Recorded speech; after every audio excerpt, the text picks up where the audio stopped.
I just woke up this morning. I'm sitting out here in my family's, someone in my family's vacation home. I'm going back to reality today. But I'm just sitting out here drinking some water, slowly waking up, watching these birds and listening to them, sneezing and feeling my eyes becoming itchy because I'm experiencing allergies, seasonal allergies. So I apologize in advance for sneezing in your face. But there's been some things on my mind or in my heart, some things in my consciousness that I feel like talking about. And the main one is that regardless of whether or not you as an individual identify with any specific label or any even general understanding of having mental illness or experiencing mental illness, regardless of whether or not you identify with that, one of the most important things for us to do in life, in the context of finding happiness or let's just say enjoying life, being okay with life, having an easier time with life, at least, the most important thing we can do, and the most important thing I have found I can do from my own personal experience, is accepting myself. And like I said, if you do happen to identify with a mental illness, that means accepting every part of that as well, and not being in war or being at war with it and fighting against it and feeling frustrated by it and feeling like it is holding you back, it is holding you down, or anything like that. Because that is a trap, and it's circular. And I have never been able to find my way out of that circular loop of suffering. I have never been able to find my way out of that trap during times when I am not truly and honestly accepting the state of myself and accepting myself. And I mean accepting myself unconditionally, which means loving myself unconditionally. Unfortunately, I know of people similar to the word God. People don't like the word love. They are confused by it because, whatever their reasons are, they're confused by it. Maybe they associate it with this magical fairy tale romantic love. But I'm talking about unconditional acceptance, which is love. Not blaming yourself and not holding things against yourself. Not punishing yourself, I know of people personally who focus on this idea of unconditional love in this like otherworldly beings kind of way, where they believe that there is an otherworldly being who unconditionally loves them, and that's how they experience self-love and self-acceptance. I don't think there's anything wrong with that, as long as it works. Hey, as long as that actually works, that's all that matters. As long as it gets through to you, you can use that as a way to experience self-love and self-acceptance if you have trouble doing it on your own. But I know personally of more people who have a very hard time doing that. That's the problem, and I think there's nothing wrong with that either. Many of us have a problem believing or even trying to imagine that there is some either group of beings or some larger being or something that loves us unconditionally and does not wish to punish us for any mistakes we've ever made, including the most horrible things that a human can do. It's hard to believe, it's hard to imagine for many people that exists. And to that I say, I agree. But because self-love and self-acceptance an unconditional acceptance of yourself and your behaviors is so important, in my view, I think we should practice giving that to ourselves. Because that's something no one can take away from you, you know? Because if you do believe in this otherworldly being that loves you, it's possible that that can disappear. That's what happened in my life. I used to believe in that. I was brought up a certain way. I believed in certain things, and then those dissolved as a result of learning about corruption within the system that was providing those things. That all went away. And you can't, as many of us know, you can't really rely on other people in our lives, even if they are great people and you love them. You can't rely on them to give you things that you need. We have to provide those things for ourselves.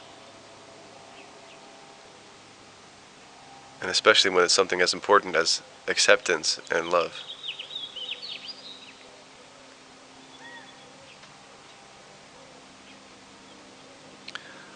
I do believe and I feel that to hate yourself takes a lot of work. Some people seem to be under the impression that loving yourself takes work.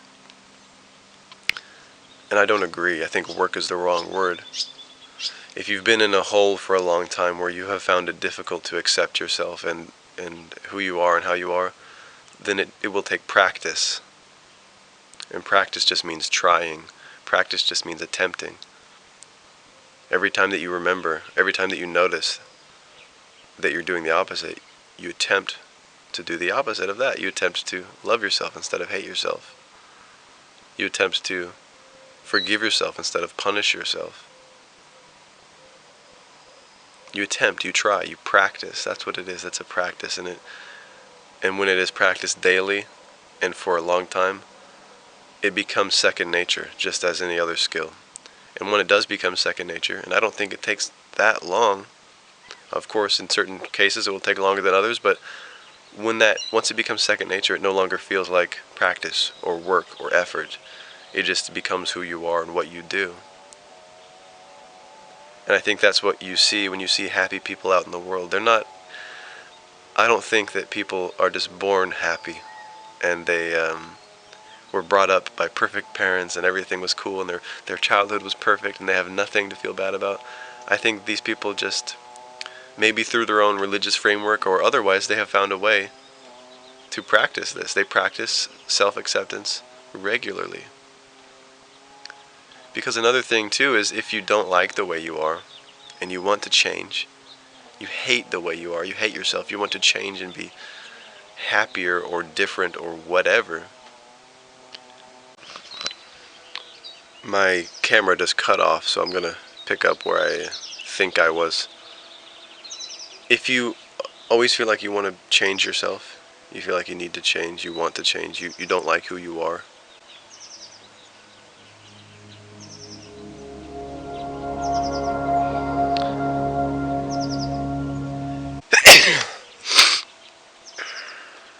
the only way to do that is through acceptance, unconditional acceptance, and unconditional love of yourself. Because through unconditional love and acceptance of yourself, change occurs naturally. Everything falls into place naturally and it becomes effortless. Automatically you start putting better things into your body. Automatically you start feeling like exercising more, going out for a walk in nature. Automatically you start spending more time in nature. You stop being inside so much. There's so many things that just automatically happen. They intuitively happen when you accept yourself. And that's why I'm stressing this single point so much, because if you put all of your focus or a great amount of focus into practicing loving yourself and practicing accepting yourself and allowing yourself to be who you are and what you are and how you are, from that place, everything else becomes easier. And without it, without self-love, everything is a battle. So many things are confusing. There's so much more suffering. Someone who craves and is addicted to love from others and always seeks that out. They seek out the acceptance of others and the love from others, and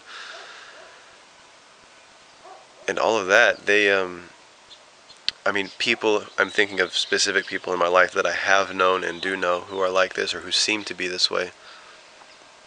They can't be alone. They can't be alone for long.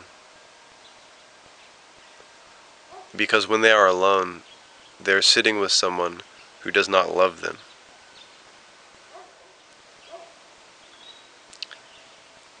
And that's sad to me because I know that we all have the power to do that. And it doesn't necessarily even take much quote unquote power. It's just a certain way of looking at yourself. It's a shift of focus. That's all that it takes. And like I said, it might take time, it might take practice, but that's all that it takes is a shift of focus. Focusing on self-love rather than self-hate.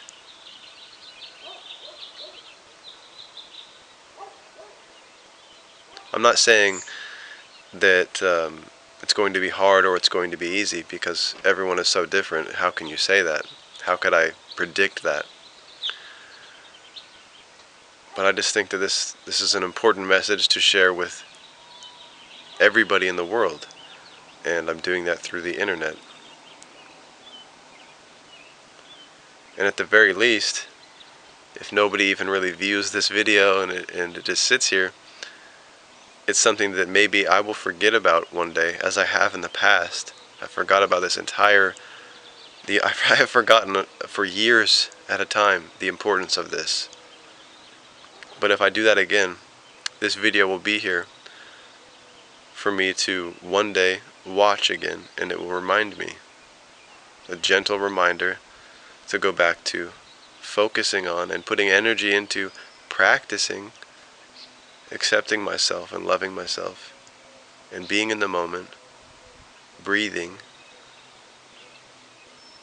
sitting outside and looking at trees, something as simple as that, hearing birds, watching birds.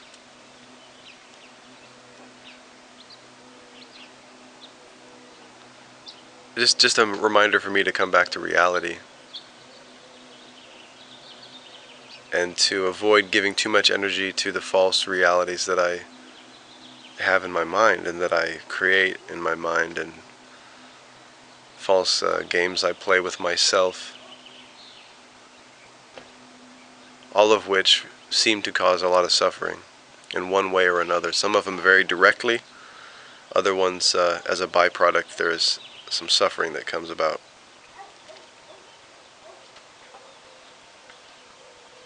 I think that's all I can say for now.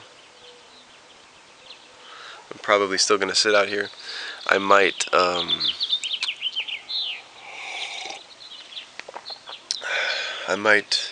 add in some footage if I see some deer. Quite often we have deer around here. Birds. Might put some footage in of that.